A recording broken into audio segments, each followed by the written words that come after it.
Hello, everybody. My name is Joseph Baca, and today I'll be giving you a short lecture from the History of Western Music book that we are currently using in 302 here. And so today I'll be talking to you from Chapter 27.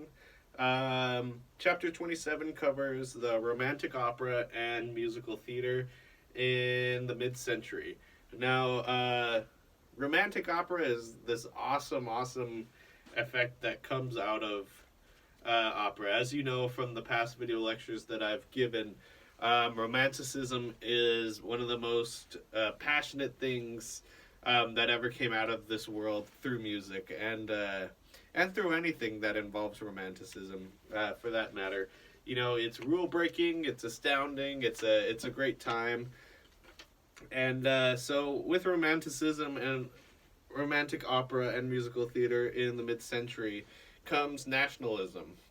Now, nationalism is the attempt to unify a group of people by creating a national identity.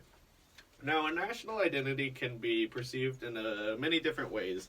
Here in America, our identity is a lot of patriotism. It's a lot of flipping burgers and shooting guns and a lot if you're looking at it from a stereotypical point of view.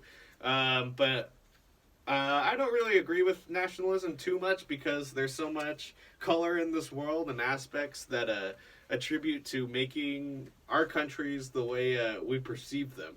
And it's a really weird concept to think about when you travel to different countries and whatnot and seeing how they react to stereotypical nature.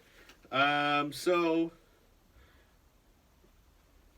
to go off of that, we go to exoticism. Now, exoticism is a word that Bailey, Fritz, and I had a lot of trouble pronouncing while we were studying for the final test. I think we got exotism once in a while, and it's just a tough word to say.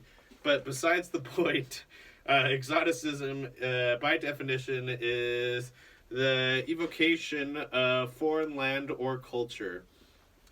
This basically comes through in a lot of different operas and symphonies. It kind of goes along the lines of nationalism, where people will depict their exoticism in operas or symphonies, and I think an example of this is from Carmen. And it's a really cool way to spike some controversy through music and to really express the feeling that you're getting while listening. It kind of puts you in the mindset of a different culture, and it's really cool to think about. So leading up to this romantic opera series, we get Rossini. Now, Rossini, in my mind, is the opera king because that man is a little nuts about opera. His dates are 1792 to 1869. He's the composer of 39 operas. I can't even count to 39 if I really tried. 39 operas. It's a very intense number to think about. And, I've only listened to a couple of them while studying for this. And, from what I hear, it has a lot of the same musical aspects, but overall, each opera takes you to a different world, and the man was really a genius when it came to operas. He even developed his own type of crescendo. It's called the Rossini crescendo.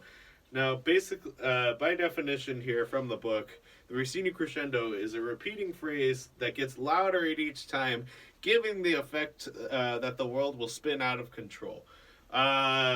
I thought that was a hilarious definition because it's actually true. Listening to a Rossini crescendo makes you crazy in my mind. Anybody can repeat a phrase, gets a little bit louder, sometimes changes pitch, but it's just the most intense thing you could ever listen to. Sometimes it's a long phrase, sometimes it's a short phrase, and as it goes on and goes on, you listen and it's like starts making you crazy until it finally you get this sense of release in the opera. This big moment, singing, crash cymbals, and it's a really fun experience to listen to the Rossini crescendo in a Rossini opera.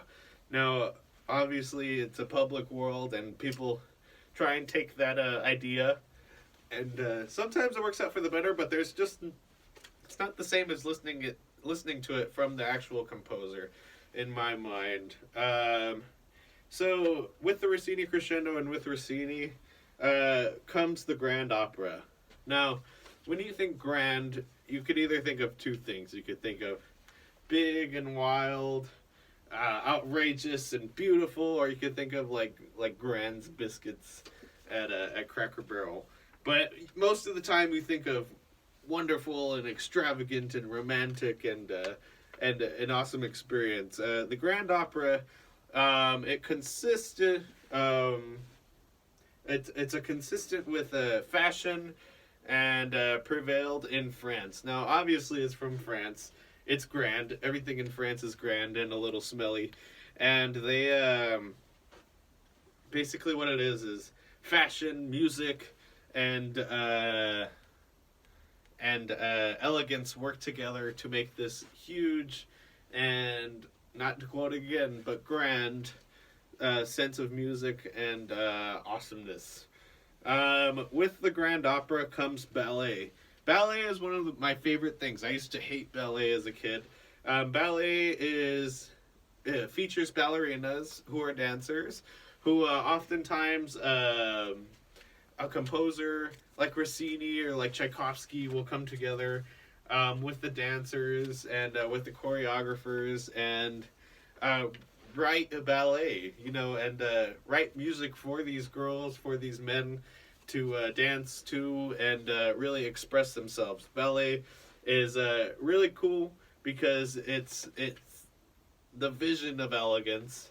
It's moving with grace, moving with structure, with strength, and it's an awesome thing to experience. Ballet, again, like Grand Opera, came out of France. And, France is just killing it in the opera and ballet game, and they always have. So to recap, chapter 27, we went over the Romantic opera and musical theater to the mid-century. This came along with nationalism, exoticism, Rossini, the Rossini crescendo, the Grand Opera, and to finish with ballet. And thank you.